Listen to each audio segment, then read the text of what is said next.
ফেব্রুয়ারি 9 তারিখে শুনানি আছে, ছেড়ে দিতে হবে। 2-4 জনকে না, সবাইকে। যতটুকু শুনলাম কয়েকজনকে ছাড়ার জন্য তারা পদক্ষেপ নিয়েছে।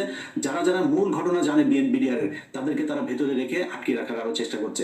সবাইকে ছাড়তে হবে, এই মামলা খারিজ করতে হবে, এই মামলা পুরো খারিজ করতে হবে। নতুন মামলা হবে, বিডিআর এর হত্যাকাণ্ড নিয়ে নতুন কমিশন তৈরি হবে, এবং সেই কমিশনে অবশ্যই যারা গুম ছিল, কর্নেল হাসিনুর রহমান, সুমন ভাই, তারপরে ওই যে সোয়েব ভাই, তারপরে ওইদিকে যারা যারা আছে, এদেরকে এটা সম্পূর্ণ ক্ষমতা দিতে হবে। কারা কারা এগুলো করেছে। এখন সেনাপ্রধানের পাশে ওই মেজর জেনারেল, ওই লেফটেন্যান্ট জেনারেল, এরা না, এদেরকে দিয়ে ওই কমিশন হবে না। যারা গুম ছিল তাদেরকে দিয়ে করতে হবে এই কমিশন। যেই সব পরিবার আলেমদের যাদের যাদের গুম করে রাখা হয়েছিল, তাদের পরিবারকে জঙ্গি নাটক সাজিয়ে হত্যা করা হয়েছে, তাদের পরিবারের কাছে ক্ষমা চাইতে হবে, তাদের পরিবারকে ক্ষতিপূরণ দিতে হবে। ওই ঘটনাগুলোর আলাদা আলাদা তদন্ত হইতে হবে।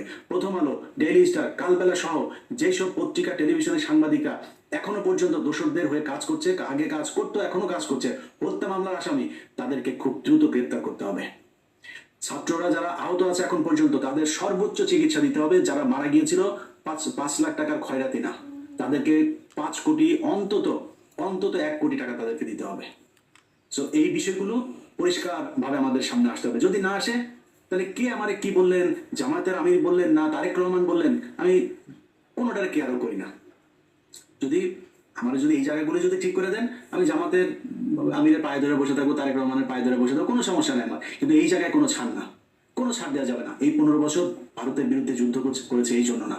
5 জানুয়ারি অনেক মানুষ বলে ফেলেন না, ধাপ করে বলে ফেলতে পারেন যে ভাই দেশে আসেন, দেশে এসে এই করেন। দেশে এসে আপনি যে বলেন না আমারে, এই রাস্তায় যারা মারামারি করেছে ওই লোক আমারে বলে না।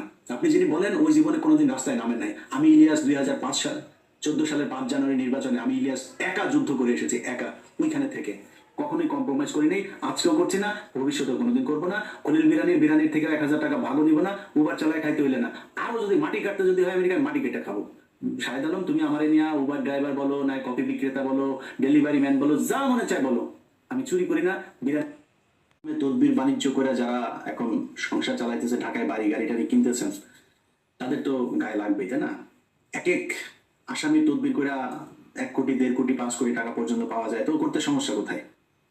শুরুটা করি বিশিষ্ট বুদ্ধিজীবী ইস্কন আলম।